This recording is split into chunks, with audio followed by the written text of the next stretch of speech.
हे माँ आदिशक्ति कृपा करो। संसार में आपने माँ भुवनेश्वरी का शक्तिपीठ कहीं देखा नहीं होगा। एकमात्र शक्तिपीठ है, एकमात्र भुवनेश्वरी का, और 10 महाविद्याओं में ये चौथी महाविद्या है। तीसरी बात, भगवान कृष्ण की इष्ट देवी हैं ये, भगवान कृष्ण की इष्ट देवी है, किसी सामान्य व्यक्ति की नहीं है। भगवान कृष्ण स्वयं इन्हीं की पूजा करते थे, भुवनेश्वरी की। तो ये भगवान कृष्ण की इष्ट देवी है। अब भगवान कृष्ण की इष्ट देवी है तो निश्चित है तो छोटी मोटी शक्ति तो होंगी नहीं, बहुत बड़ी महाशक्ति होंगी। भगवान राम के आने से पहले इन्होंने इस स्थान पर अपना स्थान ग्रहण कर लिया। यह जान लीजिए, भगवान राम के अवतरित होने से पूर्व इन्होंने इस स्थान पर अपना स्थान ग्रहण कर लिया, और ग्रहण करने के बाद तब से लेकर आज तक ये इसी स्थान पे हैं, और ये गुफा में स्थापित हैं। अयोध्या का एकमात्र मंदिर है जो गुफा में स्थापित है, और कोई भी मंदिर गुफा में स्थापित नहीं है।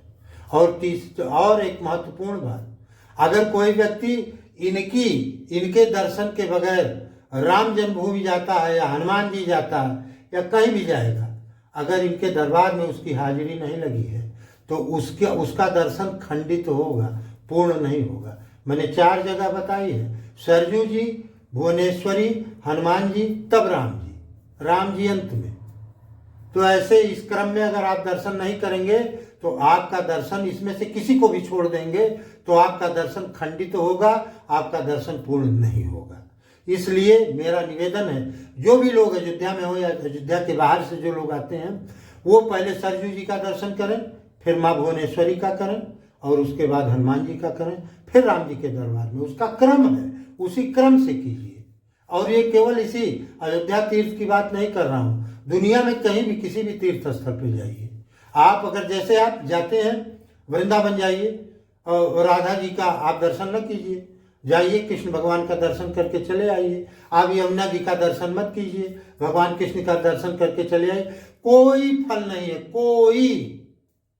और वृंदावन का तो रज भी महत्वपूर्ण है, उसके रज को अगर आप मस्तक पे नहीं लगाते हैं, क्योंकि भगवान ने वहाँ वृंदावन में उन्होंने रास किया था, तो वहाँ का ब्रज भी प्रेम से ओतप्रोत है, वो रज भी बहुत महत्वपूर्ण है। तो कहने का मतलब यह है कि किसी भी तीर्थ में जाइए तो एक मुख्य देवता का दर्शन करने से पहले उनके उप देवता का दर्शन कीजिए, तब आपकी हाजिरी लगेगी, अन्यथा लगेगी नहीं। ये पक्का जान लीजिए, ये मेरा अनुभव है।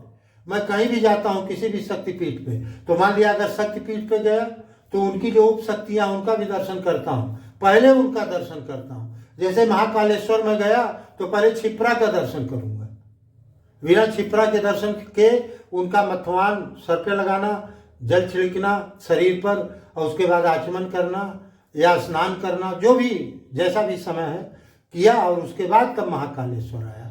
लोग जाते हैं, नल से नहाते हैं और फिर चले जाते हैं महाकाल का दर्शन करने। नहीं मिलेगा फल महाकाल का, आप करते रहिए। आपने कई बार ऐसा सुना होगा, कहते हैं लोग कि महाकाल पे दर्शन करने वाले की अकाल मौत नहीं होगी। विकास दुबे महाकाल पे दर्शन करके बाहर निकला, उसकी जीभ पलट गई, तो होती है, ऐसा नहीं है, उसका इनकाउंटर हो गया। तो जब आप उस क्रम से जाएंगे तो बचेंगे, और आप सीधे गए देवता के यहाँ पहुंच गए आप, तो देवता आपकी हाजिरी स्वीकार नहीं करेंगे।